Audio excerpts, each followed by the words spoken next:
Astrology simplified में आपका स्वागत है। आज हम जानने की कोशिश कर रहे हैं कि हमारे जो रिश्ते हैं, माता पिता, भाई बहन, मित्र, गुरु, पत्नी आदि से भी क्या हमारा भाग्योदय होता है क्या?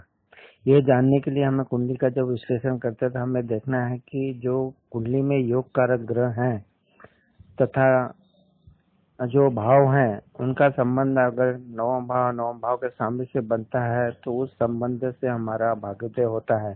जैसे कि पिता सूर्य का कारक है और सूर्य का जब संबंध नवम भाव से बनता है तो हमारे पिता के द्वारा हमारा भाग्योदय हो सकता है। मतलब उनके द्वारा जो भी हमें मार्गदर्शन दिया जाता है या उनकी सहायता मिलती है वो तो हमें पिता के द्वारा भाग्योदय होता है। इसी तरह से चंद्रमा माता का कारक है और चंद्रमा का जब संबंध नवम भाव और नवम भाव के स्वामी से बनता है और चंद्रमा आपकी कुंडली में उच्च राशि का सौ राशि का हो और वो अपनी अच्छी बलवान स्थिति में हो तो ये देखने में आया कि माता के द्वारा मार्गदर्शन मिलके उनकी सहायता मिलके हमें हमारे जीवन में भाग्योदय होता है।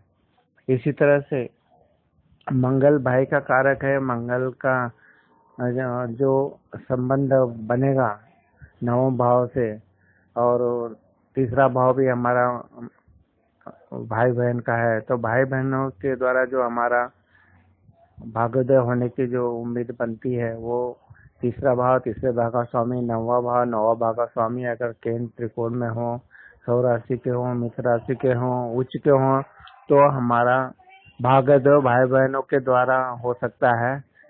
इस तरह से हम जान सकते हैं कि जो भी संबंध बनते हैं उसके द्वारा हमारा भाग्योदय होता है। इसके पश्चात हम जाने, मान लो बुद्ध का संबंध बन रहा हो, बुद्ध मामा का कारक है, मित्रों का कारक है और उसका संबंध नवम भाव से होता है तो हमें उन संबंधों से, मित्रों से हमें भाग्योदय होता है, उनकी सहायता मिलती है और हमारा भाग्योदय होने की संभावना बनता है। अगर गुरु ग्रह का संबंध नवम भाव और नवम भाव के सामने से बनता है, नवम भाव बलवान है तो हमें गुरु जैसे लोगों से, जैसे गुरु का संबंध पुत्र भाव से भी है तो पंचम भाव का भी संबंध और गुरु का संबंध नवम भाव से बनता है तो हमें पुत्रों के द्वारा हमारा भाग्योदय होता है। और गुरु, क्योंकि गुरु का कारक है तो गुरुदेव के मार्गदर्शन से भी अगर नवम भाव का बृहस्पति का संबंध बन रहा है तो गुरु समान लोगों के द्वारा भी हमारा भाग्योदय होता है। इस तरह हम जान सकते हैं कि हमारा भाग्योदय कब होगा, कैसे होगा, ये जानने के लिए हमने अभी देखा। इसी तरह से अगर पत्नी के द्वारा भाग्योदय होने का होगा तो पत्नी भाव का स्वामी जो है सप्तम भाव का स्वामी और नवम भाव का स्वामी, इनका संबंध अगर केंद्र त्रिकोण में होगा, ये उच्च राशि के हों, सौ राशि के होंगे तो हमें पत्नी के द्वारा भाग्योदय होने की आशा बनती है। इस तरह इनका हमारा योगदान होगा और हमारा भाग्योदय हो सकता है।